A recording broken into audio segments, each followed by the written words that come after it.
Hello and welcome to the Recovery Matters podcast from CCAR, the podcast where putting recovery first is always the goal.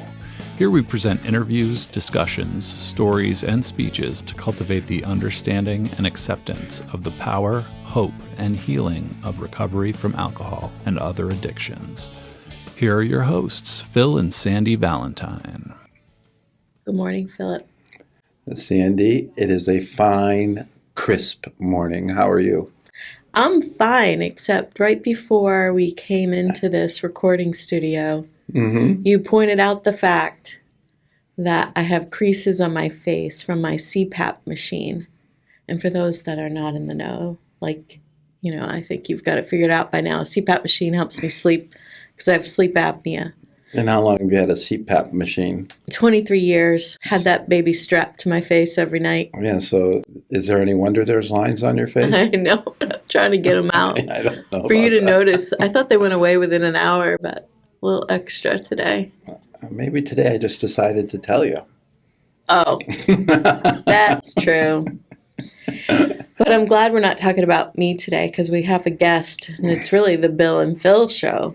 You're part of this because you always have those insightful questions as well. Well, I just keep you from completely derailing. Going down the rabbit holes. And down and down and down and Gotcha. down and down. Hey, Bill. How's it going? Would you like to introduce yourself and say who you are and all that kind of good stuff? Well, first, I think I probably need to say that my name is Bill, and I also have a CPAP machine. So you have no creases today, though. I get up early enough that I don't have the creases. Oh. Like years ago, I went for that test, and I asked the person, who's going to win this bet? Do I have sleep apnea or not? I'm betting I don't. My wife is betting that I do. Mm-hmm. And when I woke up, the first words I heard were, your wife won the bet. Well, you know what I love about that? My story is different. My husband thought I was a hypochondriac, and that's what was causing all my Did you say ailments. a hypochondriac or a hypochondriac? Do you have a fear of hippos? Just you're such But anyway, well, so- we have now shared our relationship completely. There it is, right there. That's exactly what this marriage is like. But let's get back to you. This is a fun show. My name is Bill Stauffer, and first and foremost, I'm a person in long-term recovery, which means to me that I haven't had to use a drink or a drug since I was 21 years old. Jeez, what was Amen. that, like decades and decades ago? It was in the time of dinosaurs, and I call myself a formerly young person still in recovery. There you go.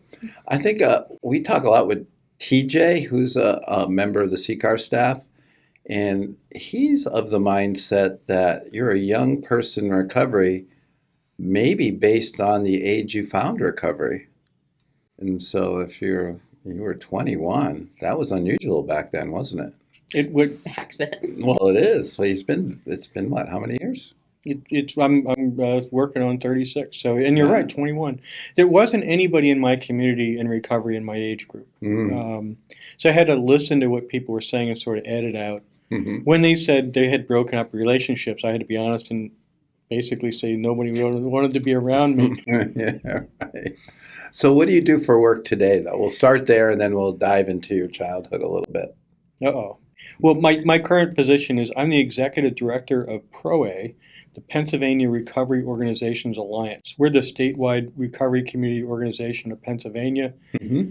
We were founded in '98. Our first executive director was Donna Dimitrovic. Yeah, good friend of mine. I've been there since 2012. And you talk a lot about Pennsylvania like being different kind of worlds in the entire state. Talk to me a little bit about that. Well, I was born and raised in Pennsylvania. So I'm from Bethlehem, which is over on the eastern part of the state. It's steel town. And it is. There are different communities from east to the west, to the north, to the south. And I think one of the real values that I've had is traveling around Pennsylvania and meeting with all the different recovery communities and listening that they're all different. There's just a tremendous diversity in how people approach recovery, the kinds of resources that they use, the kinds of things that they think about doing it, and it's pretty amazing. Yeah, cool. So, you ready? We didn't start out yet? No. What's the first question? 2021, right? Yeah, so what's the first So, question? how did life start out for you, Bill? Mm. How did life start out for me? What did it look like? What was your family? Now, actually, my first story that I was told, I almost died at birth. And Dr. C. Everett Koop was my physician. And actually, because one of the Kennedy children had died 18 months before I was born, they had investigated what that kid had. And without that, I probably wouldn't have been alive. Wow. So there aren't a lot of pictures of me as a kid because I had been ill during that time. Yeah. And so I had older brothers. I have three brothers, and two older ones would tell me that I was adopted because there were no pictures of me as a kid, which is what brothers do. But I mean, all joking aside, I have a pretty good childhood. Yeah. Younger brother. So two older, one younger, pretty close together. Yeah, I think we were closer younger. Yeah, I mean, there were some really good times in the 70s, and there are things that happened in our family and also in our community that I'll talk a little bit about. So, you know, it was a steel town, Bethlehem Steel Corporation. Almost everybody in our town. Wasn't that like Tom Cruise and Risky Business? Wasn't that Bethlehem? That was Pittsburgh. Oh, that was Pittsburgh? Another big steel town. Yeah. Yeah, that was U.S. Steel. Bethlehem's Okay. on the other side. Gotcha. And the whole town was pretty much formed around the steel, as it was called. And there were great years. But a lot of towns got hit by economic change. And when that started to happen, I mean, I have some thoughts on this, but I have thoughts about the 70s as well. I do too, but I can't remember them. I remember bits. There were a lot of economic changes in the late 70s, and things kind of changed then. But like we grew up in an era, I don't know, we were kids, we could roam around and do things, and the early years particularly were, I think, pretty cool. You know. Did you live in a city, suburb? I've been to Suburban, Bethlehem. not a suburban. It's Suburb. rural suburban. No, it's suburb is what I'm trying to say. I think out I in the would, country. yeah, it depends on what you think of a city, right? Yeah. I mean, I live in Allentown now, which is considered the third largest city in Pennsylvania. It's a city. Bethlehem, the area that I live in, would have been more urban, you know. Okay. And you're right. They're like you get out of the end of town and it gets rural fairly quickly. Mm-hmm. Well, a lot of Pennsylvania is pretty rural. That's right. Yeah. Open land. So when you say you roamed around, did you roam around the streets or both? I roamed around mostly the streets. So like, I mean, I just think of my early childhood, getting on a bicycle, and the world is such a big place, and just, roaming around the neighborhood and finding things and hanging out with my friends and, just exploring the world we're in. I mean, those are some really good memories that I had back then. I caught snapping turtles. Just out of nowhere. Well, I was thinking about snapping turtles.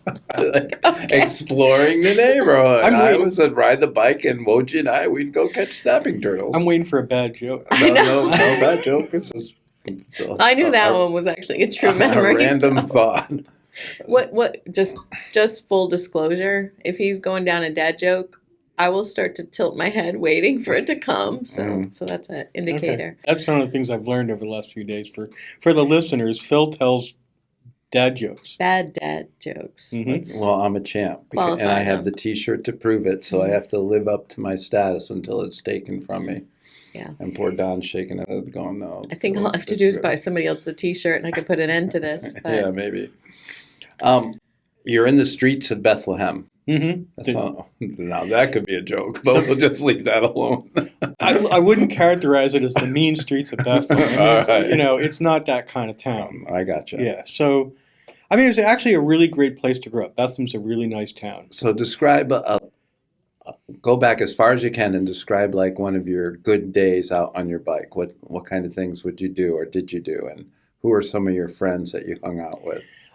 I mean, I just remember, growing up as a kid and getting a bicycle, which is a first, to me, like, that's independence. Like, yeah, you're on your own. What kind of bike? Do you remember?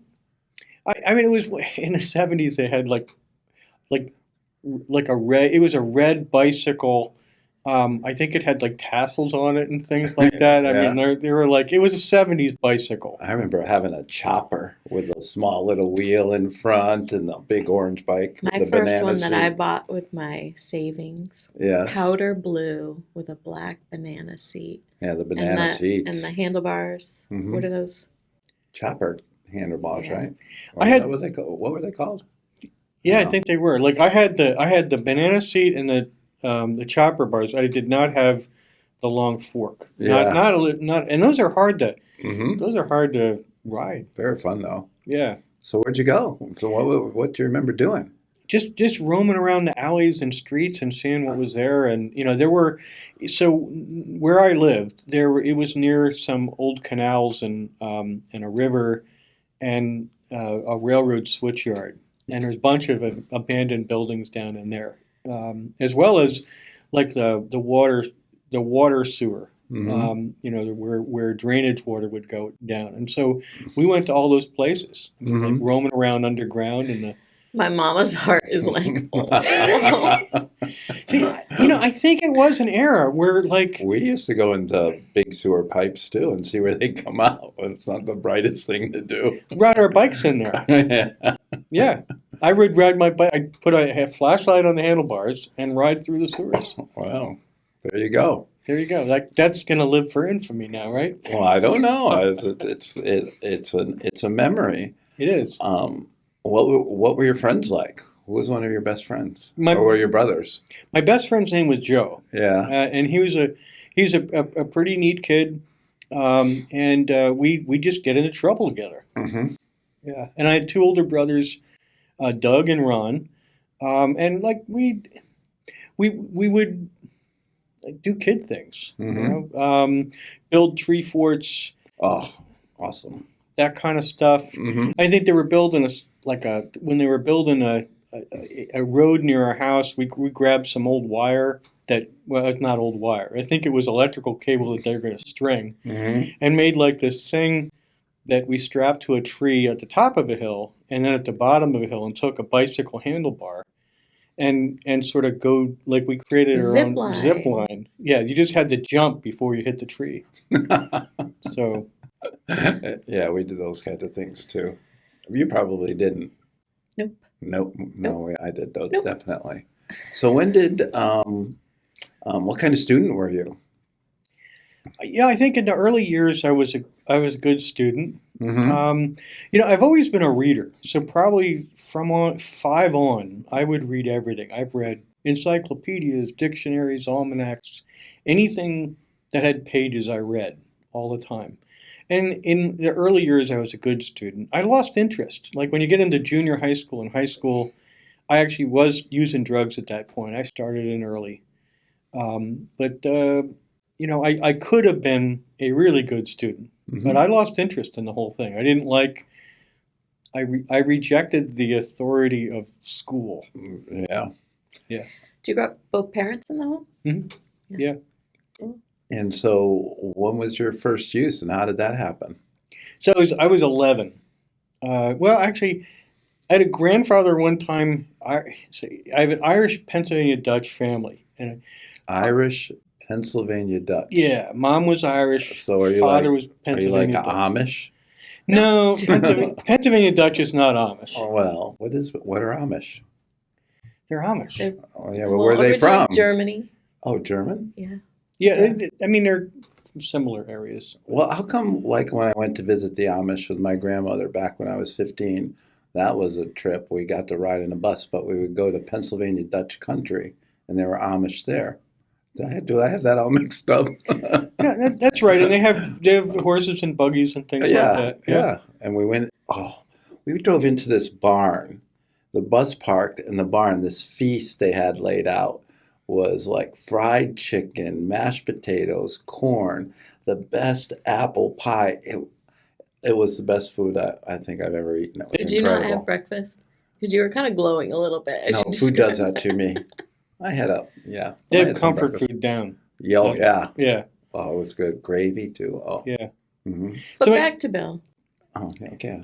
Okay. First use, I was 11 years old, and I was hanging out with the older kids because in my younger brother is significantly younger than me. So Mhm. I was hanging out with the older kids, my older brothers and their friends, and they smoked pot. Mm-hmm. And that was the first time I smoked pot. I'd actually started talking about the rest of my family. I remember the first time that I remember a substance feeling good, though, was I was probably about 7 or 8, and I had a sore throat, and my grandfather gave me a shot of Drambuie.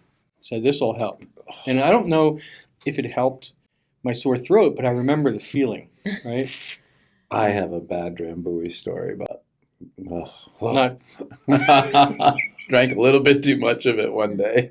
Wow, I haven't actually heard a Phil story.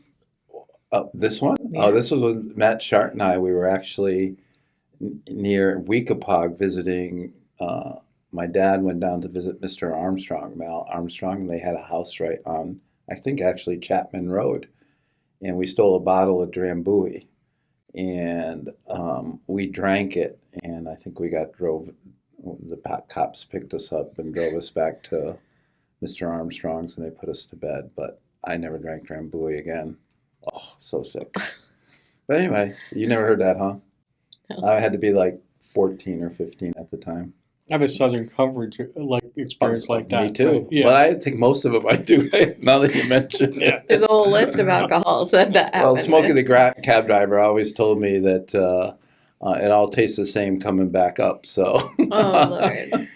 I'm not sure that's the case Oh, from experience. All right. Well, that's what he said. But. Yeah. So you're 11 smoking pot with your brothers and their friends. Yep. And I think Did you get high the first time you smoked? I don't know if I did. Yeah. I think I certainly by the second, like, you have to learn how to do it, Yeah. which was a big thing. And I think when you're a little kid, it's odd. You want to be grown up, Mm-hmm.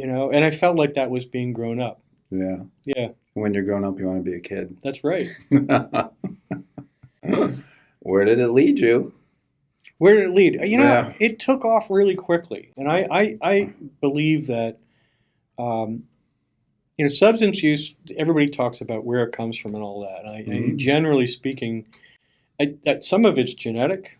There's certainly a lot of relationship between trauma and addiction, and an age of onset can be a huge thing too. And so I had some stuff going against me, including genetics, because I do have alcoholism that runs in my family. So it took off really quickly. I had friends whose older brothers were bikers, and they were doing biker-like things. And in our time, Not bicycles. No, not motorbikers. motorbikers, Like motorbiker Hell's gangs, Angels. pagans. Okay. Yeah. And so, moving methamphetamine around and things like that. Wow. So those are what the older kids were doing. Mhm. Yeah. And so, that stuff took off really quickly. And I don't know, during that time, I don't think that, I think I mentioned the part of the story with the steel and the economic changes. I look back at my childhood, and a lot of us kids in my community ended up with substance use problems. And it's not that our parents didn't care. I had good parents. Mhm. I think they were preoccupied.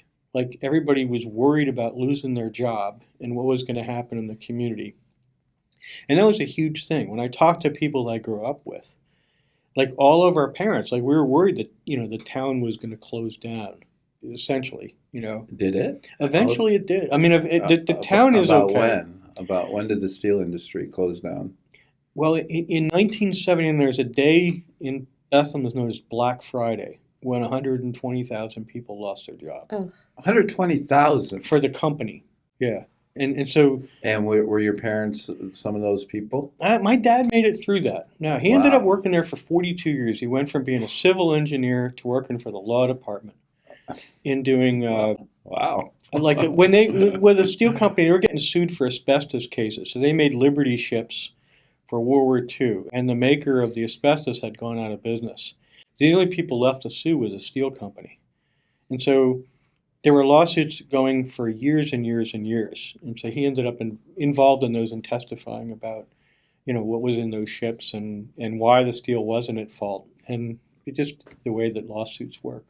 But he ended up making it. But like a lot of my friends' parents did get laid off. Do you remember that day? I don't know if I remember the day specifically, Yeah. but I definitely remember the era. Yeah. Yeah, I remember that things changed. That not just in my family, but in a lot of families, that everybody was worried that the axe was going to fall, or for some that it had, because it was good times. I mean, that company, people would get 13 weeks vacations. I met a janitor without a high school diploma who back in the 80s was making $70,000 a year as a janitor. Yeah. These were good jobs. Yeah. And they went away. Wow. I don't even know what to say to that. I mean, so you lived in this, so Yeah. and so a lot of your crew was all in the Alternative methods of income generation. drug trade, drug use. So what happened with you? I didn't get as much involved in like drug trade. I just was using a lot. Well, you said they were moving meth around They and were. all that. Yeah. Yeah. You were a consumer. I was more of a consumer. I was not an unlicensed pharmaceutical sales representative. Gotcha. I was a consumer. Oh, gotcha. It took off very quickly. So I ended up with a pretty significant substance use problem. I think I was probably addicted by 14 or 15. Wow. And using multiple substances like alcohol, methamphetamine, cocaine, pot, all. Were your parents aware? I'm not sure. I think they were. Well, they were aware of some things. Yeah. Mm-hmm. And so I remember this story where my mom had heard, I guess, that marijuana distorts your sense of time, and I came home and we had this like kitchen with an alarm clock on a stove, and the seconds hand made a clicking sound every time it hit the second hand, the seconds hand. Mm-hmm. So when 1 minute would go by, it would make a click. Mm-hmm. And I'm standing by this thing, and she asked me to tell her when a minute would go by, and I was actually quite impaired at the time. And I was waiting, and it felt like an hour. And then I heard that click. Well, actually, when she asked me, I heard a click, and I'm like, all I gotta do is gotta listen for that next click. And when it went click again, I said, "There's a minute," and then she just kind of let me go. Oh, okay. Yeah. So I mean, I don't know. That was her test. You got Is my son using drugs? Yeah. Phew, he's not. You got that one right. He's not. He's good. okay. I don't know. So, how were your older brothers, though, in all this? Did they raise any concerns with? They were all doing similar things. Yeah, were they raising concerns with the parents, though, at all? Was I think, anybody in trouble at all, or any discussions you remember? Or? yeah, I mean, there were some, Mm-hmm. but they kind of went away. I mean, we just. I got grounded a couple times. Mm-hmm. I mean, I think it was a different era. I don't. It wasn't using wasn't that big a deal, or was it just part of the culture, kind of? I've thought about this a lot. Yeah. And it felt like it was part of the culture, or perhaps thought of as a rite of passage. Yeah. And I think for some it was, Mm-hmm. but for people like me, it was not. It ended up going bad. And by the time I was like 19 or 20, I could tell that my trajectory in life was changing. That the kind of things weren't going to happen for me. I was always terrified my parents would find out, and I think they did find out a few times, but there were never any repercussions. And to the point where I remember being 18 and having a keg party in my backyard because my dad had showed up to other keg parties and was just drinking with us. So he said, we might as well have the keg in our backyard. And I'm like, that is a weird thing. To be all your buddies and everybody there and your dad standing by the keg talking with all your friends. And you're like... But it's not unusual. But is that a rite of passage? And I never really thought of it maybe as a rite of passage kind of thing. Like in that era, like you're describing things that I had seen not just in my own family, but in other families. In that era, I think that was... It didn't raise the kinds of red flags that it may have, 10 or 15 years beyond that. Right. I don't know, but we've had countless stories in our own town of parents hosting high school drinking parties. Mm-hmm. they feel better. Parents feel better because, well, we took the keys. And they're under their care. Yeah. You know, they're going to do it anyway, so they might as well do it under supervision. But then they're using or drinking with them. So what does that mean? But that's a whole other. It is. But for listeners out there, there's tremendous liability in doing that. And I hope you experience the impact. All right. All right. So you ended up. Are we getting close to 21? And when the moment was? Yeah. Well, and like I was actually going to be a tech person. I went to this thing called Governor's School of Arts, which was, for lighting, design, theater stuff, acting, and a bunch of other things. And so that was like one of my last good times, 82, 83. And I had this trajectory of getting involved in lighting design and building sets and sound and all that. And then as soon as high school ended, nothing seemed to work anymore. I mean, before that I could use and function. I could drink and use a lot and function. Like Lehigh University, which is in my area, it's an engineering school, has like a phenomenal. My dad's a graduate of Lehigh. They have a legendary. It's a legendary party school, or it had been. And I remember going up there as a kid and drinking with the college students, and I weighed like 110, and I could drink along with them. Like I had the ability to, metabolize alcohol at a very high rate, and didn't think anything of it. Of course, you wouldn't until it changed. And I started to. That stopped working for me, and so my substance use became chaotic. I had blackouts. I started to steal to get drugs, and I became a fairly unreliable person. And that's the end. Like I don't have this huge story of living on the streets or horrible things like that. There were some insights around me in my life that substance use was not good. Was going to kill me, and I had an insight. I could not use predictably anymore, and I got into some trouble. I went to a wedding, and I acted bizarrely because I was very high, and it upset a lot of my friends. And then I'm like, I got to do something about this. I went to some 12-step meetings, and I listened to these people, and they're all older than me. How'd you even know to go? I had a family member who had been made to go to a 12-step meeting when he was in the military. And so this idea that it was there. And I went to this meeting, like they're all old to me. And, they seemed like they were nice people. It was actually one of the oldest meetings on the East Coast is the one I ended up at. It's an interesting history of the place. But I listened to them. They were great people, and they said things like an alcoholic or an addict doesn't have one. And I was a smart kid, and I'm thinking and listening. I'm like, well, I've not done this test.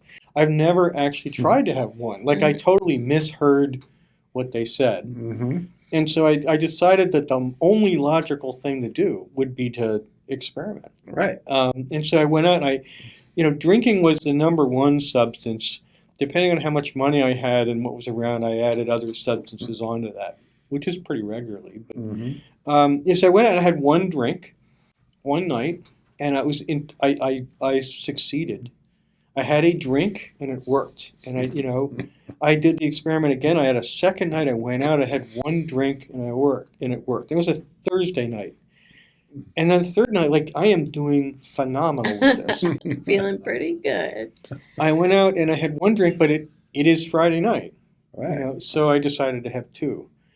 And for me, there's this thing that would click in. Like there's no reliability whether it was going to be one or a blackout. And that night ended with a DUI where I rolled the car into the back of a police. Like he pulled me over and I got out of the car, but I forgot to put it in park. So I rolled my car into his.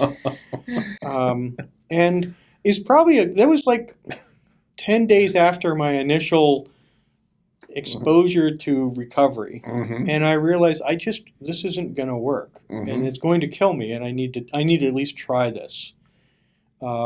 And I went back and I actually asked for help. And I started down the pathway of recovery. Did you go away to a treatment setting at all, or No. just started 12-step meetings? I tried to start 12-step meetings, went to these 12-step meetings, and I ran into a bunch of guys, said, you should try this outpatient. We're all going, and it's kind of helpful to us. And I thought, like, what? Like, I knew of I knew back then Betty Ford had a problem. Right. She was like the most visible person with a problem in the country. Yeah. And like, I knew there was a Betty Ford, like, center for rich people. That was the only thing. I'm like, what treatment? You mean like what rich people get? And they're like, no, down the street, on the other side of town. And it was a publicly funded outpatient. And I went there, and there were a bunch of recovering people there. And they taught me about addiction and what it was. And they gave me tools to support my recovery. And it felt good.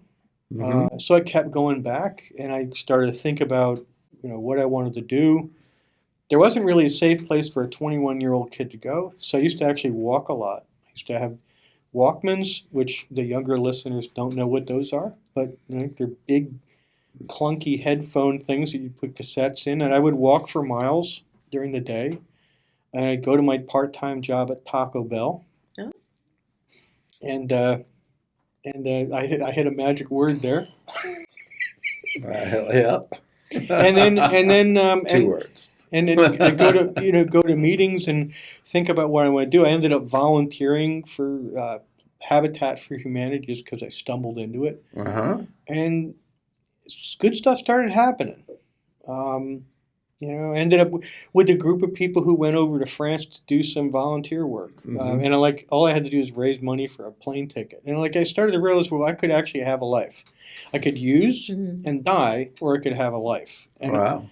I had that clarity, and it wasn't easy, but I don't think I was fairly convinced from what was happening. I mean, having 3 to 5 blackouts a week, and not being able to look in the mirror. I think the biggest consequence for me is I loathed who I was. I didn't want to be that way. Wow. Were you still living at home? Yeah. And mom and dad and family supportive? Mostly. There's substance use occurring. So, when you change that dynamic in a family and you get into recovery, that creates a little bit of conflict. And there was some of that conflict in my family. Yeah. Like, you're not going to have to do this forever. Right. Kinds of things. And not in a malicious way. They just didn't understand. My family had no idea the level of my usage. And so they almost had to be convinced they had a problem. And I'm still not sure, even when my mom passed away, but by that point that she even understood that I was an alcoholic or anything to do with that. And then I was best friends with Phil's sister. And I remember she thought I was just doing it to fit in with Phil and his crowd, just labeling myself an alcoholic. My recovery crowd. Yeah. And then she came to hear my story, and it explained all the things that she could never understand about me. That's why you did that? There was all these epiphanies that she was having, hearing me share my story. Because I similarly started using at 17, started drinking, stopped drinking at 26-ish. So like a 10-year run, and bad things happen, but not the typical things. No legal, no job, no implications with family. But it is funny how sometimes you have to convince folks. And then how do your family respond to that? I've been told that I polarized the family with my sobriety. I don't think I was told that, but I felt that at times. So it's not like a Beaver Cleaver kind of story of recovery for me. Yeah. And I think that overall that it's been positive, not just for me, but some of my surviving family members. But You just used to Leave It to Beaver reference. I did. You are the first guest that's ever done that. Congratulations. Is there a prize? Sure. We've got a T-shirt. I know. So you talk a little bit about being able to go to France and do all that, and we've had the ability to spend some time together over the last couple of days that I have thoroughly enjoyed. And I know that you have a long career in addiction treatment and providing service, and now with a recovery community organization. And I'm fascinated with your experience, and you're also very well recognized throughout the country as being a voice for recovery advocacy and a leader in the field. How'd you get there, and how'd you get here? And tell us what that was like, how you evolved, and some of the things you've learned. And take as much time as you need. I don't know the answers to some of those questions. You do, because you already shared them with me. Well, I got into recovery, and I looked around at what I wanted to do, and I recognized that this work meant something to me. Yeah. And so I started. When I remember talking to my counselor in that outpatient, I'm like, how do you do this? And the person, he was a wise person, and he said, you got to first work on yourself, and then it will work out. And I took that to heart. And eventually I got a job as a tech at an adolescent treatment center. It was sort of sketchy place, and I got through that. And I ended up working for the organization that I had been served in. And I ended up running that outpatient for about a decade. Then I ran a longer-term residential program. This is all public stuff, so not glitzy treatment, public treatment. And that longer-term treatment center mostly had people who were homeless or coming out of state prisons who didn't have anything, and helping them get to the process where they had employment and they're stable psychiatrically and medically, and they got a job, and the day after they left our treatment center looked a lot like the day before, other than they were sleeping in a different place and they had met the people in that recovery house before they left our facility, and pretty neat things that I got to see and do. And I've had some good mentors. There's a lot of good advocacy that goes back some decades in Pennsylvania, and I latched into some of those people. I think in the early years, it was around me, but also when I started to get frustrated with the things that I saw that weren't working, I started to get involved and listen, and actually become politically involved. Right? I talked to my state representative at the time was a guy named Charlie Dent, who I remember him having some legislation, and me walking to his office and saying, "Hey, this is written in this way. Could it be written in a different way?" And you do that a couple times, and they actually start calling you. Yeah. And Charlie's career, he went to the state rep, he went to the state senate, then he went to Congress, and he's retired now.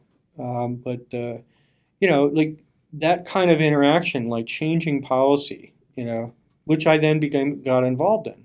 And I think philosophically for me, if you're involved in service, you actually have to look at advocacy to improve that service. And for me now doing advocacy work, I have to dig down to get more involved in the ground, So like whatever you're doing as a primary, you need to pay attention to the other side of that, if that makes sense, at least for me. It does. As your career evolved, talk about what happened personally, or your family now. My family, I'm married. Yeah. We don't have kids. I got 2 dogs. My wife, Julie, is an artist. I just evolved into the field. My family is not as close. I've lost 2 immediate family members to addiction. And I've seen people in my extended family also struggle. So that's part of, and some of them are in recovery. And I think certainly that's informed some of the things that I believe about addiction. Right. And it's been a great ride. I mean, I'm a lifelong learner. I barely graduated from high school. There are some really colorful stories about that. I'm the longest part-time college student in history, I think. I went from I might beat you, but go ahead. I went from having no degree, and back then you could get into our field, which was a good thing. I mean, I became a counselor with a high school diploma, which I barely got because I had worked that to happen. And then went to school, got an associate's degree over a number of years, a bachelor's degree and a master's degree, and actually, oddly enough, also teach at a university now. Right. So it's just I don't have like a trajectory. I've never said I'm going to start here and I'm going to end up there. I just am doing what feels right and what's nurturing me. Yeah, you made the leap from the treatment system to the executive director of ProA, and you told me that story. I'd love to share it for us. So the board, I had been getting a reputation for being involved in advocacy work, all on the side, advocating for people, becoming involved in policy, and because I essentially poured most of my life into this. I mean, I have hobbies. I'm a bird watcher. I like walking around, photos, take pictures, read, but mostly it's this work, whether it's helping people, going to work professionally, like it's, this is what I've done, and getting involved in learning about the policies. I started 25 years ago. So, there was a position that opened up for the executive director, and my board, who I knew some of them, but my name apparently was on their list, and they asked me to interview for it. I really wasn't thinking I wanted the job. I didn't answer questions like somebody who wanted the job. They said, well, what do you want to do in 5 years? And like the proper answer to that question is clearly, I want to run this organization to the best of my ability. And I said, I don't know what I want to do in 5 years. And I think I might want to run a treatment organization. And I think they're pretty clever people. They talked to me about, what opportunities there were. And I had worked very closely with ProA since when Donna was there. So I knew who they were, and I knew what they were about. And I went home and I thought about it. And, in recovery, one of the things, I think one of the lessons is that sometimes things just happen. And I thought about it, and it made sense to me. And I decided that is what I needed to do. That if I didn't do it, let me put it this way. The regret of not doing it was something like there would be a question there. And I felt like I needed to answer that question. That's why I took the job. So what have been some of your wins since you've taken that you would say successes? Some of my wins. We've done a very good job at educating some of the larger community and policymakers about addiction and about long-term recovery and the value of recovery. Done a lot of training and developing training and learning how to articulate some of the things that I've heard. And I think I don't know about a win. I've got a chance to listen to so many people. And I think beyond recovery, beyond just being in recovery, I've had the opportunity to spend so much of my life listening to people who have had different life experiences and being empathetic to that. I think that's changed my life. Just listening and being open to other people's experiences. And like that, I think that's allowed me to see things differently. I don't know if that's a win, but it has felt good. And, we've gotten through, there are times when our funding was cut as a system that we, worked together to get things back. There's issues that come up around the rights of people in recovery, and that we've done some work on that. And just, providing a face and a voice to a community and allowing and helping other people to grow.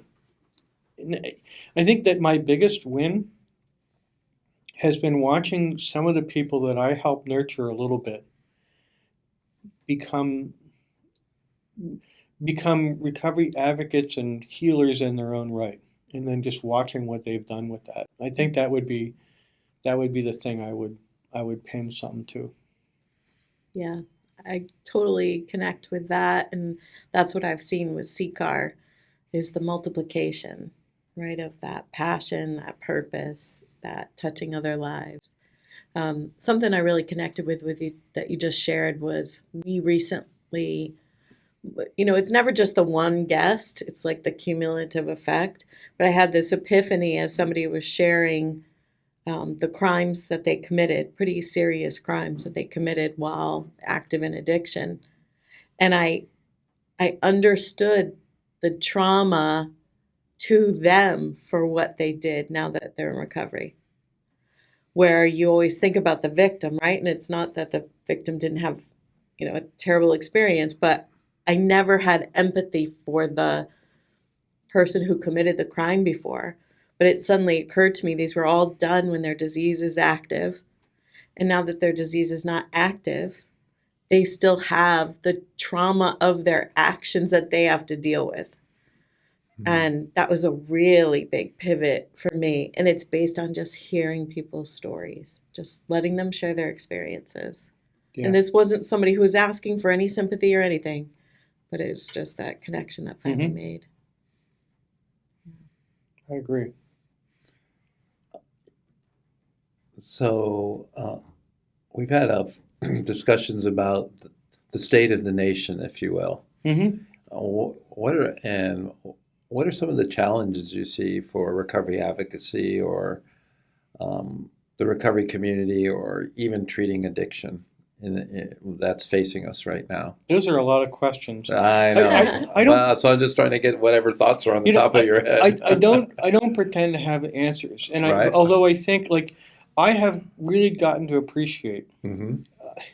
I'll back up. I think when I got into recovery and the time that I've had in this field, many of the people that I grew up with in recovery were 10 to 15 years older than me.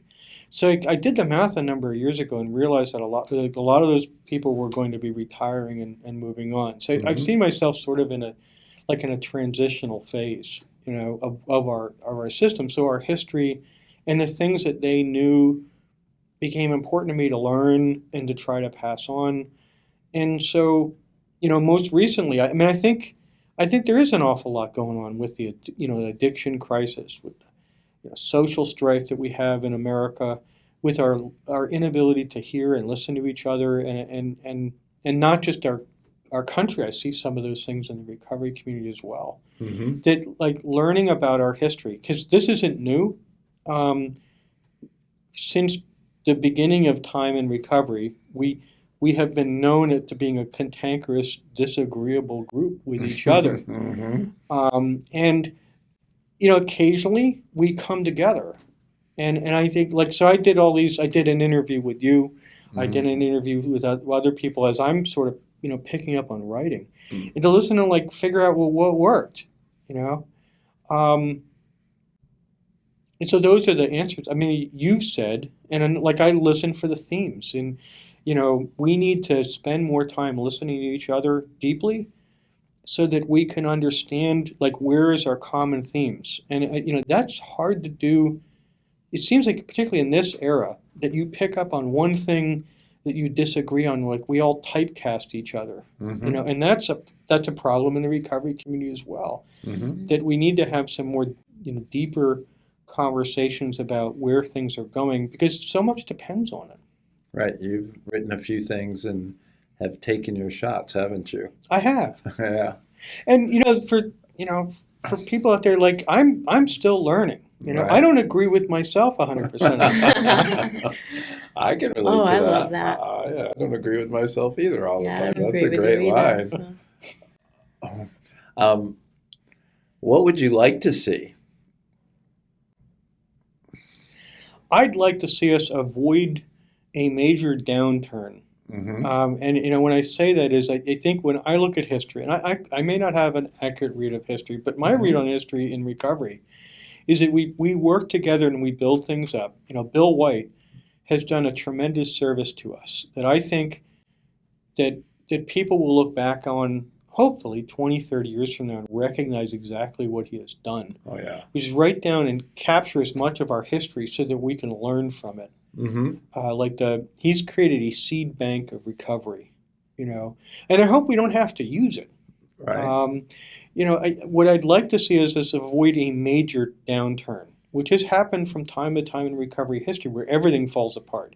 Generally speaking, because of our egos, because of our disagreement, or because of outside forces that sort of divide things up, is my take. And, we can avoid that by focusing on what is in our common interest and using recovery values, honesty, integrity, empathy for each other, and listen. We've had some conversations too about recovery coaching. I mean, I think even an article you just recently penned, you called me the father of recovery coaching, which is kind of, I don't know how to take that because it was just it was a group of people. Well, and we also talked about when you first got into treatment 36 years ago, that your counselors were a lot like the recovery coaches of today. Mm-hmm. So I'm interested in what your thoughts are on recovery coaching, where that's headed, and how that ties in or doesn't to treatment these days. Well, I mean, the kinds of things that I experienced in early treatment, people worked with me on my goals. They listened to me. Then in recovery, they knew the language and the culture that I was being exposed to in recovery. And so the kinds of things that had to be rebuilt were things that we lost. And I saw this stuff happening directly. And so we tend to we overcomplicate things, Mm-hmm. and we actually work to exclude people, And I've seen we make it harder for recovering people to get into the field. We put all these administrative burdens and things in front of people, and then I've done surveys on our whole workforce, and you listen to people, and they essentially say, "I love to do the work. It doesn't pay well. There's a lot of stress. I love to do the work." At some point when it becomes the burdens and the barriers become so deep that they can't do the work, they leave. This is not rocket science. Right. That's what's happened. Mm-hmm. And that's the process that we have to address. I think I've seen that pattern. Other people have seen that pattern. And the recovery movement, where I've said that you're the father of peer coaching, Mm-hmm. or coaching. Don't use that word recovery peer. Coaching. I'm sorry. Don't use that word peer. Strike that. Okay. No, Yeah, edit that out. I'm kidding. Is I heard from a couple of people who were in those rooms that when there came a moment in the early grants when they had to sort of reinvent what was being done, Mm-hmm. and you were already thinking ahead and working on recovery coaching, Mm-hmm. and that made sense as a direction. So you had a pivotal role in that, whether you own it or not. That's a couple people told me that. I have independent multiple sources. There you go. One of the things that has blown me away as I've pivoted from a corporate insurance career to working in the recovery field is that there are no requirements to be a licensed clinician that reflect any kind of substance use disorder education. Mm-hmm. It might be a topic in a 1-hour class within a major, but that's about it. Yeah. And I think that that's a big area to pursue. Made me think of as you were talking. Used to, like in Pennsylvania, the credential came from us. Like we got together, message carriers, PROACT. The credential for what? For certified peer recovery specialist. Yeah, certified recovery specialist. There you go. Okay. And put together a credential that came from the original recovery community organizations of Pennsylvania, and our certification board agreed to certify it. And I think they did it as an aside. They didn't think it would go anywhere. But as the money showed up, there was a lot more interest, and other groups began to provide similar training, and they would credential all these different variations. And recently, they've taken over the whole thing. They haven't done it for other types of credentials, only for people with addiction. So there's actually a disparity. They're not doing it for counselors. Mm-hmm. They're only doing it for peers. And they won't even let somebody sit in a training with less than 18 months of recovery.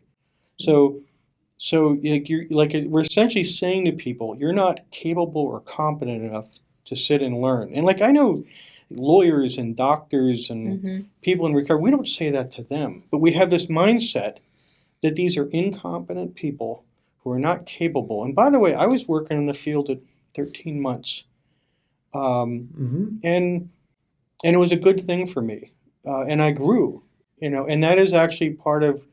We have to it's implicit bias. Right. It's And we all know what those 18 months can consist of by individual. It can consist of nothing, or it can consist of way too much. There's a huge paradigm of what 18 months recovery represents for an individual based on it. So it's so arbitrary. I think recovery time is the worst way to measure whether somebody is prepared to do this work. Well, I pose it, but is recovery time consecutive or cumulative? So you have a person, let's say, with 20 years of recovery, has a momentary lapse, maybe over a traumatic event, gets right back into recovery, puts together 3 months. Does this person have 3 months or 20 years in 3 months? So that's always the pushback against these arbitrary numbers. Because why does it have to be consecutive? I think there's no question it's cumulative, even if it isn't brief. Right. You still didn't lose that life experience. Even if you resumed use for 2 years. Right. When you get back into recovery, you haven't learned you haven't lost all the things that you learned in your life during that time. In fact, it's probably made you stronger, and you've gained additional insights. Yep. But not that I want to go out and test your theory or anything like that. I have no interest in doing that either. I don't have any interest in doing that. But this is the system, and the big picture idea for me is it's almost like when Bill White talks about this too, is the recovery movement creating their own system. We're always trying to fit in with what the public payer wants to do, or this treatment system, or all these funding mechanisms, when I think we ought to grow and create our own funding mechanisms. Do I want my tax dollars to go to help provide recovery support services? That notion, I do.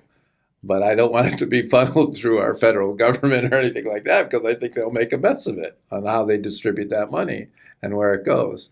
So I'm still wrestling with that whole concept. And I know you have a lot of thoughts on that. Yeah, I think we should have some of our doctors. We don't have this huge benefactor. And there are things that we can do in the private sector, and it can support it. But ultimately, a lot of services are in the public sector for a reason. We're not at a position where everything will be private. In fact, most substance use care is funded publicly, because we have all this deep stigma, and we have not gotten insurance to pay for it and all that. But I think it has been valuable, spending time with you in the last few days, because and it's sort of part of our problem. So recovery community centers that come from the recovery community, we know it works because we're living it and we're seeing it, and we're creating community. And community that pulls people in, validates who they are as people, and then grows them. Right. The problem is then we're trying to take that and stick it into a system that doesn't fit it. That, creating individual units of services or group things. And then I've seen a lot of programs go down this road and end up cutting off the things. They cut off the nurturing element and chase the fees to stay open and survive, and actually end up destroying what they set out to do. So we do have to think and build a model that's actually based on the wisdom of the community, rather than this outside structure that has failed us. I say it's a combination of a prescribed structure with a developmental process, and that comes from Bill Lofquist. But the prescribed structure can be very loose, just like the idea of a recovery community center, right? There's not a lot of restrictions or requirements for, say, a senior citizen center, right? senior citizens get to kind of decide what that looks like and what happens and where the funding streams come from. I've used that exact example. I think I got that from Tom Hill or Pat Taylor from Faces and Voices. It rings true with me. And our state has been they've been kind of on the front edge, the cutting edge, if you will, by just dropping us a sum of money for recovery community centers and trusting us to be good stewards of that funding to develop a center that works for people. And they don't have a lot of say or input, so we've never had to start to charge like, here's your 15 minutes of recovery coaching service we're going to bill the state for. I'm like, oh my gosh, if we ever do that, we're done. I mean, because then all of a sudden you're trying to get clients, and I'll use that term instead of recovery, to fit into this box so you can bill for that box.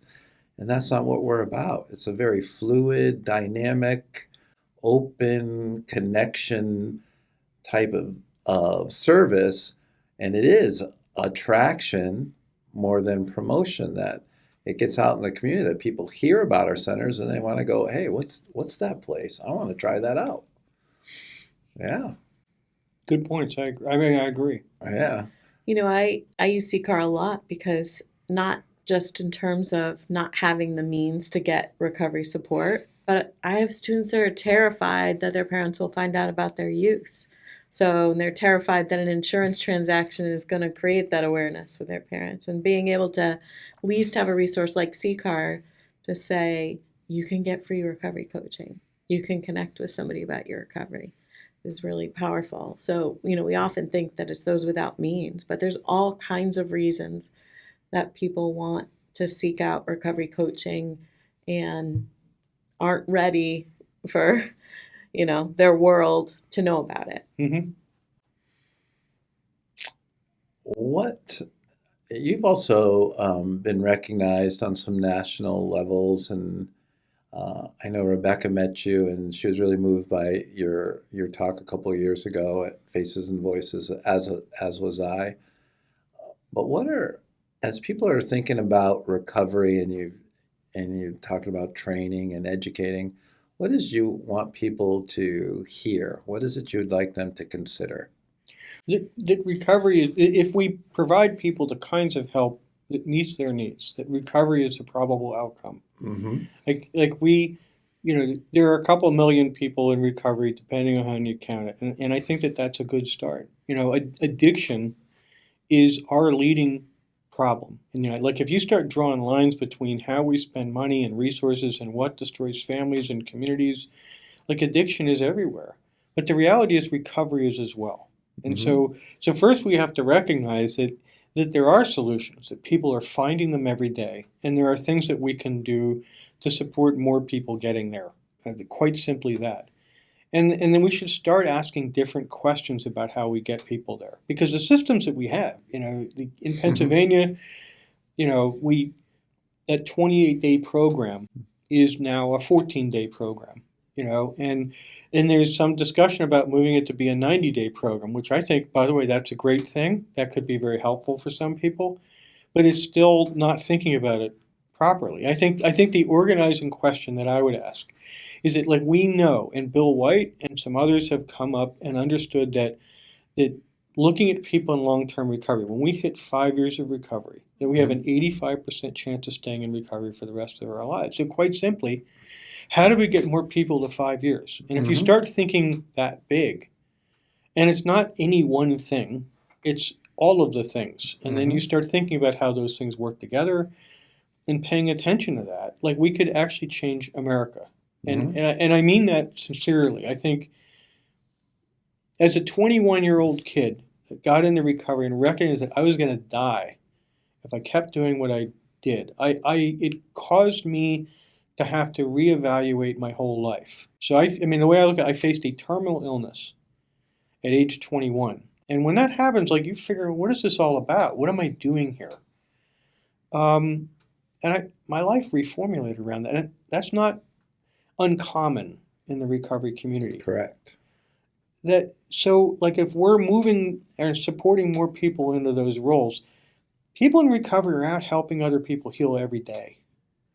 And so the more of that energy we create, the stronger a nation that we get. Like the kinds of things, hope, purpose, and connection are how I think about recovery. Mm-hmm. And if you read my writings, I actually write from both lenses because I think, I'm patriotic, and I think I love this country, and I think that those kinds of recovery messages are absolutely what our country needs. We're all very different people, but we're all very connected, and we got to figure that out because all of this is worth saving. And I think some of the recovery community is huge on that. Like we get civically involved. We care about our communities. We care about our neighbors.